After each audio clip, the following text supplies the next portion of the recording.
여러분 반갑습니다. 장정택입니다.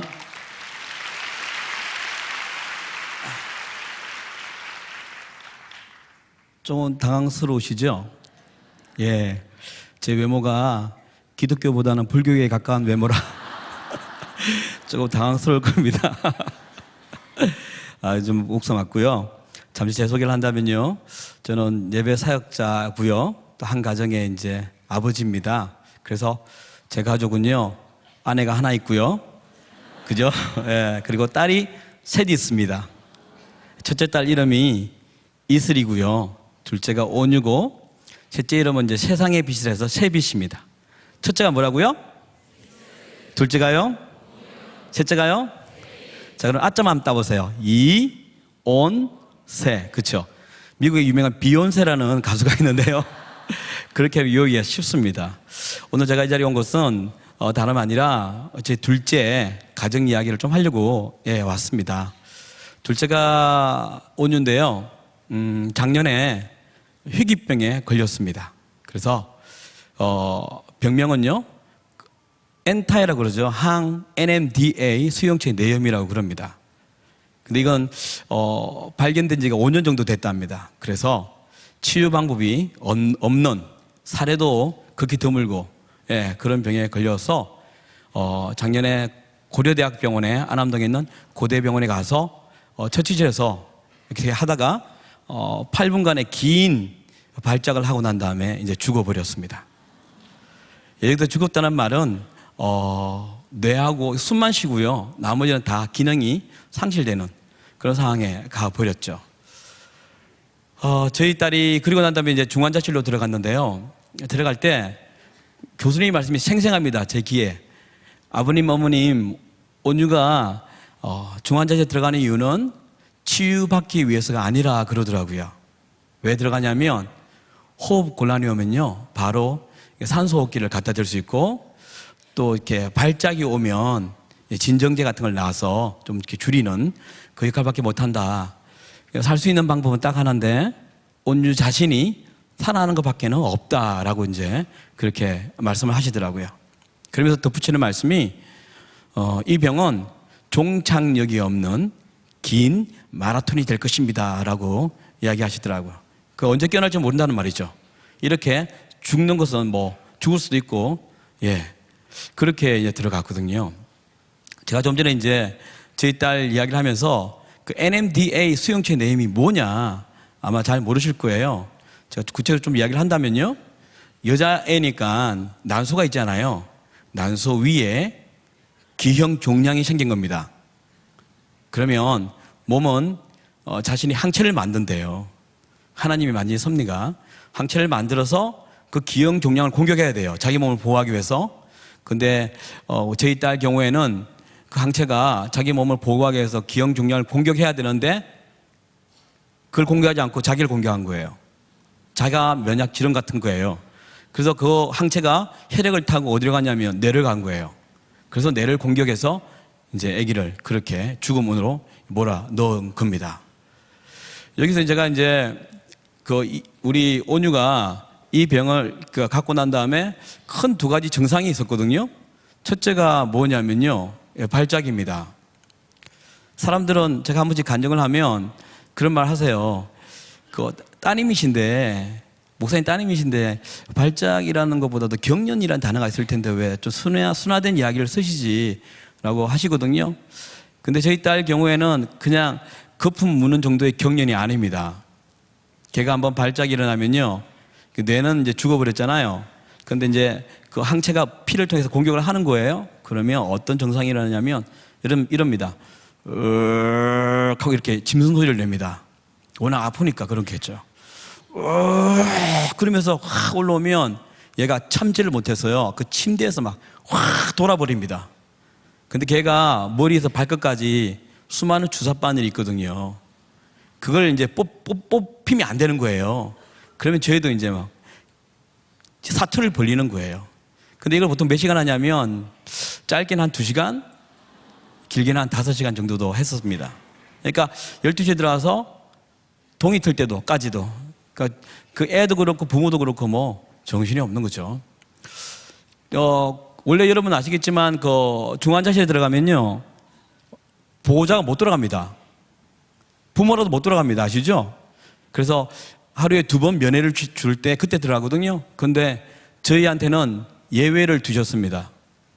부모 중 한 명 이제 상주할 수 있도록 중환자실에 상주할 수 있도록. 예. 그래서 저희들은 이제 한 명이 교대를 하는 거죠. 들어가면 일반 병실처럼 뭐 간이 침대나 의자가 없습니다. 아시겠지만 왜냐하면 그는 이미 보호자가 못 들어오는 그죠 공간이잖아요. 그래서 들어가면 밤새 서 있어야 됩니다. 그리고 저희들이 이제 병원에서 처음에 배려다 생각했거든요. 그래도 우리한테는 이렇게 예외를 적용시켰구나 했는데 저희 판단입니다. 딱 하루 지난 다음에 배려가 아니었구나라는 깨달았어요. 왜냐하면 걔가 발작을 아무 때라도 합니다. 이게 시간 정해놓고 하는 게 아니거든요. 그러면 보세요. 그 온몸을 다 막 이 의식이 없는 상태에서 그 아픔을 드러내는 소리를 지르면서 뭐 그렇게 도는데 어느 간호사가 중환자실은 다들 죽음을 코앞에 두는 사람들이에요. 그렇기 때문에 다 자기 살려달라고 난리를 치는 사람들이거든요. 그런데 어떻게 간호사가 그렇게 저희 딸을 간호할 수 있겠습니까? 그래서 이건 부모밖에 할 수 없다. 결론 내리셨구나. 그만큼 참혹한 처참한 병이었죠. 그래서 그것 때문에 들어왔고요. 그 다음에 또 2번째 하나의 병의 이제 증상이 있는데 그건 뭐냐면 여러분 그 사람에게 주어진 가장 큰 고문, 모진 고문이 뭔지 아세요? 뭐냐면 뭐 손톱, 발톱 뽑는 그거보다 더 힘든 게 뭐냐면 잠 안 자는 고문이라요. 들어보셨나요? 여러분들 하루 이렇게 밤새면 이틀, 3일이 힘들지 않습니까? 저희 딸은 며칠을 못 잤냐면 20일을 안 잤습니다. 항체가 뇌를 공격해서 잠을 못 자게 한 거죠. 얘는요 눈을 뜨고 있습니다. 아무리 아파도 그냥 모르는 것처럼 껌뻑껌뻑 뜨고 있다고요. 그게 진짜 마음이 아팠습니다. 이게 잠을 못 자니까 눈이 어떻게 되는지 모르시죠? 어떻게 변하냐면요 분홍색으로 바뀝니다. 나중에 되면 눈동자랑 눈두덩이 진 분홍색으로 바뀌더라고요. 그럼에도 불구하고 참 살아간다는 것이 정말 하나님께서 이 생명을 참 귀하게 주셨구나. 우리가 끊지 않는 이상은 이렇게 강인한 생명인데라는 것을 제가 깨달았었습니다. 그래서 저희들이 들어가면요 잠 못 자는 거죠. 왜? 아기가 안 자는데요. 그죠? 그래서 항상 이 아기가 누워 있으면 이렇게 보고 있어요. 들어가면 한 12시간을 이렇게 있어야 돼요. 왜냐면 갑자기 또 발작을 해버리면 다 뽑아버리니까요. 그래서 제 아내는 뭐 들어가자 한 이틀, 3일 만에 그냥 코끼리 다리가 되더라고요. 앉지를 못하니까. 남자인 저는 좀 견딜 수가 있었는데 그래도 뭐 정신이 없죠.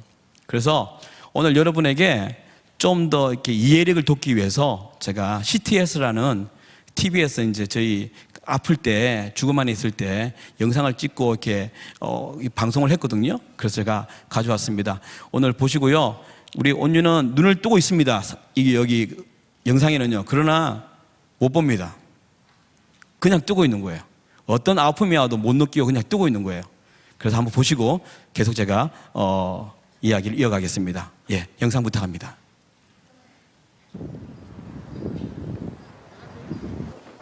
적절히 묻혀서 하루에 2번 있는 중환자실 면회 시간. 낯선 이곳에 사랑하는 둘째 딸 온유가 있습니다. 벌써 보름째 온유는 이곳에서 투병 중입니다. 괜찮아 언니 괜찮아. 온유는 며칠째 한숨도 잠을 자지 않았습니다. 온유야 우리 퐁퐁 하자. 머리를 위주로 해줘요 머리를. 열도 높고 맥박도 불안정하며 호흡도 좋지 못합니다. 온유야 풀어도 할 수 있으면 해봐. 엄마의 말에도 온유는 대답이 없습니다. 가스가 너무 많이 차서 안 나오고 있거든요. 근데 지금 배가 너무 빵빵해지고 방구도 잘 아예 안 끼고 막 이러니까. 어서 벗기자고. 조금만 이기자 우리. 온유 할 수 있어. 여태까지 잘했잖아. 그럼. 그지? 며칠 전 수술로 온유는 난소에 있는 종양을 떼어내었습니다. 하지만 수술 후 가스가 배출되지 않아 엄마 아빠의 애를 태우고 있습니다. 이럴 때에는 주님께 매달리는 것 외에 다른 방법이 없습니다. 하나님 도와주십시오. 도와주십시오. 하나님 도와주십시오. 주여. 전능하신 하나님께 간구할 뿐입니다. 조금이라도 진정이 있었으면, 조금이라도 나았으면, 이제 맨 처음에는 낫겠다라는 소망을 가지고 기쁨으로 있었는데, 시간이 지나면 지날수록 내 믿음을 보게 하시는 것 같아요. 우리 온유가 천천히 가도 좋으니까 나았으면 좋겠다라는 생각밖에 없어요, 솔직히. 지난 보름 동안 온유에게는 여러 차례 위험한 순간이 찾아왔습니다. 그때마다 병명조차 모르는 병과 싸워야 했습니다. 온유의 주치의에게서 호출이 왔습니다. 이럴 땐 마음이 네. 작년의 일이라 저도 이렇게 영상 볼 때마다 그냥 눈에 선하거든요. 예, 몸이 막 뒤틀려졌고요. 그리고 영양분을 못 들어가니까 미리 넣긴 한데 못 들으니까 피부가요 변합니다. 이렇게 사막화처럼 이렇게 거칠어지더니 쩍쩍 갈라지더라고요. 그래서 온 이기에 뭐 이렇게 멍든 것처럼 피부가 바뀌더라고요. 그리고 저런 상태에서 이제 또 발작을 하면 뭐 정신이 없죠. 예. 하여튼 그렇게 해서 이제 중환자를 들어갔는데, 저희들은 들어갈 때, 치유한다는 개념이 없었습니다. 어떤 개념으로 들어갔냐면, 해보자라는 개념이었어요. 해보자. 왜냐면 사례가 잘 없으니까요. 안 돼? 그럼 B 해보자. 안 돼? 그럼 C 해보자라고. 그러다가 뭐 하나 또 어덕을 딱 걸리면 또 그걸로 또 해보자. 이거였거든요. 그래서 저희들이 첫 번째 한 게 뭐냐면, 혈장 분리술이었습니다. 사실은, 하나님의 은혜는 이미 시작된 게 뭐냐면, 걔가 기형 종양이요. 너무 작은데, 발견이 안 된답니다. 그래서 원인을 몰랐거든요. 근데 이걸, CT나 MRI라는 아주 높은 레벨의 테크니컬한 그런 기계에서 발견되지 않고요. 엑스레이 같은 게 낮은 차원에 거기서 어떤 주치의 한 분이 보다가 어떻게 발견한 거예요. 그래서 참 이것도 너무 놀란 기적이라 하면서 이제 원인은 발견했으니까 그래서 이제 수술을 하게 되었어요. 수술했을 때 너무 작은 거예요. 그래서 의사 선생님이 그러더라고요. 난수를 잘라내야 된다, 제거를 해야 된다고요. 그렇지 않으면 완전히 제거가 안 된다. 뭐 커서 아기를 낳니 못 낳니 그런 이야기 하더라고요. 근데 저는 뭐 생명이 중요하니까 난소가 하나 있고 없고 살 수만 있다면 그럼 뭐든지 다 한다 그랬어요. 그래서 지금 온유는 난소가 하나 없고요. 그래서 이제 하고 난 다음에 중환자실 다시 들어갔어요. 그 다음에 했던 게 뭐냐면 이제 원인은 제거가 됐으니까 문제는 뭐냐면 원인은 제거돼서 이제 항체가 더 이상 생기지 않는데 온 혈액에 항체가 들어가 있잖아요. 그래서 마지막에는 이렇게 4가지 공격을 해서 애를 죽여버렸으니까, 그렇죠? 그래서 첫 번째 했던 게 뭐냐면 혈장 분리술이었습니다. 이걸 하게 되면 저 키보다 큰 사각형의 기계를 4명의 스페셜리스트가 따로 있더라고요. 그것만 하는 4명의 의사들과 들어와요. 밀고 들어옵니다. 그리고 이제 걔 옆에 세웁니다. 세우면은 저희들은 나가라 그럽니다. 너무 참혹하니까요. 그래서 뭘 하냐면요. 한 이만합니다. 대바늘입니다. 길고요. 굵습니다. 그래서 여기를 어디에 넣냐면 이 쇄골 있죠. 여기다가 쭉 밀어 넣습니다. 그런데 이게 얼마나 아프냐면 너무 아프니까 의식 없는 애도요. 하지 말라고 막 이렇게 움직여요. 그러면 한 달은 이걸 탁 쳐버렸어요. 그러니까 이게 피가 터져 나오더라고요. 그래서 이틀간 또 지압만 하느라고 시간을 끈 적도 있고요. 얘가 이게 희귀병이니까 별의별 부작용들이 다 일어나는 거예요. 그래서 이제 그걸 잘 꽂으면 심장 근처까지 갑니다. 그래서 뭐 하냐면 피를 뽑습니다. 쭉. 그러니까 이제 굵은 거죠, 바늘이. 그래서 쭉 뽑아서 어디에 넣냐면 이 기계에 넣습니다. 피를. 그 안에 항체 있잖아요. 그래서 이 기계가 피를 확 빠르게 돌립니다. 돌리면 원심력에 의해서 무거운 거 깔아앉겠죠? 그러면 적혈구, 백혈구는 깔아앉고요. 가벼운 누런 혈소판이 뜬답니다. 그 안에 항체가 있는 거죠. 이거 할 때마다 제게 이제 의사 이제 주치가 종이 한 장을 건넵니다. 그게 사인을 하라는 거예요. 뭐냐면 종목이 있는데요. 그 아주 기억납니다. 첫 번째가 딱 기억나는 게 뭐냐면 이거예요. 갑자기 피를 쭉 넣어서 뽑지 않습니까? 뽑으면 심장 근처니까요. 심장이 피를 막 만들고 펌프질 하니까요. 갑자기 피를 확 뽑아버리면 고혈압에서 저혈압이 뚝 떨어진답니다. 이게 반복이 되죠? 그러다가 심장이 멎는답니다. 잘못되면. 이게 결국 뭐냐면 그 내용의 조목조목이 부작용들입니다. 이거 하면서 나타난 부작용의 끝은 뭐냐? 죽음이에요. 맨 마지막에는 다 잘했는데 남의 피, 그 기계 위에 남의 피들이 혈액 우리 헌혈하면 그 팩 있잖아요, 그죠? 피가 담긴 그 팩이 남의 팩들이 있거든요. 그걸 다시 집어넣습니다. 왜냐하면 뽑았던 그 피를 대신에 넣어줘야 되거든요. 그러면 들어가다가 얘가 혈관이 너무 작으니까 적혈들이 툭툭 터진답니다. 그래 되면 또 죽는데요. 결국 뭐 다 종목이 죽음이고요. 제가 이제 사인하는 것은 뭐냐면 이런 부작용 때문에 애가 죽는다 하더라도 병원은 책임지지 않는다는 글 안에 제가 이제 사인을 하는 거죠. 저는 이런 숫자 적는 것이 이렇게 두려운지 몰랐었어요. 그래서 그걸 하면 나갑니다. 이게 피를 확 뽑아보니까요. 얘가 어떻게 변하는지 제가 잠시 봤는데 그때 갑자기 이게 하얗게 변합니다. 시체처럼. 피를 뽑아버리니까요. 그런데다가 막 떨면서 몸이 뒤틀려 있죠. 또 그 와중에도 또 이렇게 발작을 할 때가 있어요. 왜냐하면요. 이 한 번 하면요. 혈장 부위술 한 번 하면 4시간에서 5시간 걸립니다. 그러니까 뭐 정말 전쟁이죠. 예. 정말 이게 할 때 발작이 안 일어날 수 있도록 정말 기도를 많이 했거든요. 하면 뽑아버리니까. 어떻게 되겠습니까? 생각해 보십시오. 그리고 저녁에는요. 애가 무엇으로 힘드냐면 고열료. 오한이 오는 거예요. 남의 피가 들어오니까 안 맞으니까. 덜덜덜 떨면서 하얀 애가 눈을 끔뻑 뜨고 있고 그러다가 또 한 번씩 발작을 하고 24시간 자지 않고 예, 이런 어려운 일들이 계속 진행되었습니다. 하루는요. 깊은 밤이었습니다. 제가 중환자실에 들어가 있을 때입니다. 얘가 발작을 했습니다. 그러더니 막 발작을 해요. 또 제가 또 사투를 벌렸습니다. 못 일어나게 온몸을 저는 이제 다 짓눌러야 돼요. 움직이면 안 되니까.